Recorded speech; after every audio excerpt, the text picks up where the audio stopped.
Hello everyone, আমি সম্রাট চলে এসেছি নতুন একটা ভিডিও নিয়ে। এবারে আমার গন্তব্যস্থল নর্থ সিকিম, স্বপ্নের গুরুদম্বার লেক। ইনি হচ্ছেন বাসুদেব প্রামাণিক, লেটস এক্সপ্লোরের কর্ণধার। বাসুদার সাথে এটা আমার থার্ড ট্রিপ। আমাদের নর্থ সিকিম ট্রিপটা পুরোটাই অর্গানাইজ করেছেন ইনি। ট্রেনে উঠেই আমাদের খাওয়া দাওয়া আমরা সেরে নিয়েছিলাম। রাজুদার পরোটা আমরা যাচ্ছি, খাওয়া দাওয়া চলছে। হ্যাঁ, কোথায় যাবে? নমস্কার, আমরা এখন জলপাইগুড়ি যাচ্ছি। दुनिया जाए बाहर में, हम चले पहाड़ में। 11:21 নাগাদ আমাদের ট্রেন ছাড়লো।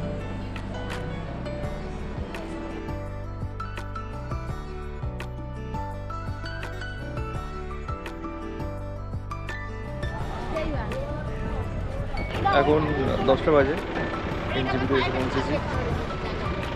গাড়িতে লোড হচ্ছে। আমাদের যাত্রা শুরু হয়েছিল 10ই এপ্রিল মে। নর্থ সিকিমের জন্য এটা পিক সিজন, আপনারা জানেন হয়তো সেটা। উত্তরবঙ্গ এর আগে অনেকবারই গেছি, বাট এইরকম অভিজ্ঞতা এর আগে কখনো হয়নি। এত জ্যাম। আপনি কতক্ষণ দাঁড়িয়ে আছেন এই? আরে আমি কি দাঁড়িয়ে আছি, তো বিরক্তিকর ব্যাপার। এতক্ষণ দাঁড়িয়ে থাকলে আর কি করে হবে? ঘুরতে এসে টাইম লস্ট হচ্ছে। আপনি এর আগেও তো এসেছেন? এর আগে এসেছি, অনেক সুইফট ছিল, কোনোদিন এরকম পরিস্থিতিতে পড়িনি। অল্প একটু পড়েছি, কিন্তু এখন তো ব্যাপক পরিস্থিতি খারাপ। কতক্ষণ দাঁড়িয়ে আছেন তবুও? তাও নিয়ে 45 মিনিট এইভাবে চলছে। আচ্ছা, আপনারা এতক্ষণ জ্যামে দাঁড়িয়েছেন, আপনাদের কিরকম, মানে কিরকম লাগছে? খুব ভালো লাগছে, জ্যামে দাঁড়িয়ে থাকতে ভালোই লাগে, কারণ এরকম জ্যামে তো দাঁড়াই না সচরাচর। এখানে ভালোই লাগছে, জ্যামের সঙ্গে সঙ্গে পাহাড় দেখতে পাচ্ছি, গাছপালা দেখতে পাচ্ছি। কলকাতায় তো আর গাছপালা এরকম দেখা যায় না, সুতরাং ভালোই লাগছে, খারাপ লাগছে। আপনার সেমি মোটামুটি ভালোই লাগছে, পাহাড় দেখে ভালো লাগছে? আপনার কেমন লাগছে? আমারও ভালোই লাগছে, মোটামুটি খারাপ না। পাহাড় দেখা যাচ্ছে। তাহলে যতক্ষণ বুঝি দাঁড় করে রাখবো ততক্ষণ থাকবেন? না, সেরকম না, তাহলে একটা টাইমের পর ছাড়ুক। বিরক্ত লাগছে, মনে হচ্ছে কখন হোটেলে যাব, একটু ফ্রেশ হব, তারপরে তারপরে আপনাদের কি প্ল্যান আছে? হ্যাঁ, তারপরে আপনাদের কি প্ল্যান আছে? আমরা বিকালে আবার এমজি মার্কেটে ঘুরতে যাওয়ার প্ল্যান আছে।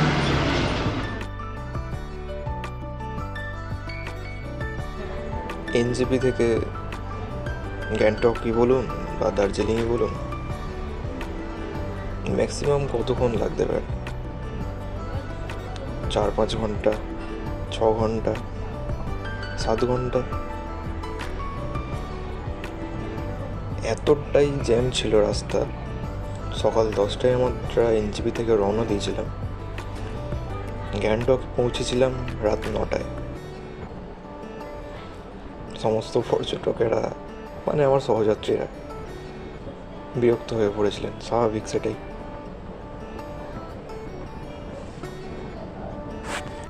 জ্যাম কিছুটা ছাড়ার পর যখন সামনে এগোলাম, দেখতে পেলাম যে তিস্তার একটু ভাঙনের জন্য একদিকে গাড়ি আটকে রেখে আর একদিকে গাড়ি ছাড়া হচ্ছে।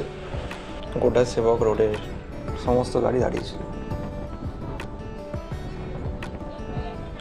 তারই কিছু অংশ তুলে ধরলাম। আপনাদের যদি বোরিং লাগে স্কিপ করে দিতে পারেন, নো ইস্যু।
বৃষ্টি শুরু হয়ে গিয়েছিল, তার সাথে প্রচণ্ড খিদে পেয়েছিল আমাদের, তো আমরা আমাদের লাঞ্চটা সেরে নিয়েছিলাম।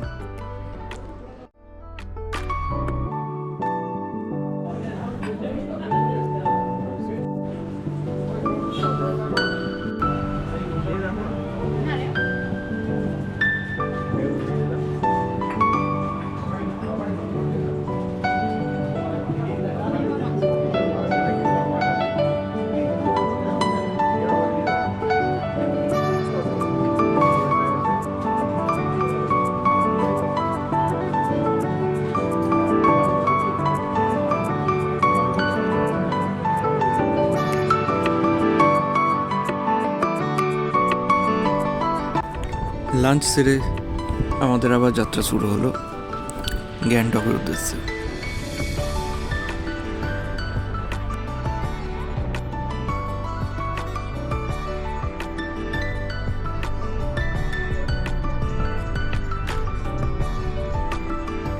আটটা 55 নাগাদ আমরা আমাদের হোটেলে পৌঁছালাম গ্যাংটকে। আমরা ছিলাম লোটাস ইনে। সারাদিন গাড়ি জার্নি করে সবাই ক্লান্ত, তাই হোটেলের বাইরেটা রাতের বেলা সেইভাবে দেখাচ্ছি না। কাল সকালে আপনাদের সাথে পুরো হোটেলটা শেয়ার করব। এখন হোটেলের রুমগুলো, বাথরুম এইটুকুই দেখিয়ে রাখছি। রুমে ঢুকে কোনো রকমে একটু ফ্রেশ হয়ে নিয়েই আমরা চলে এসেছিলাম ডিনার করতে। আবার কাল মর্নিংয়ে বেরোতে হতো।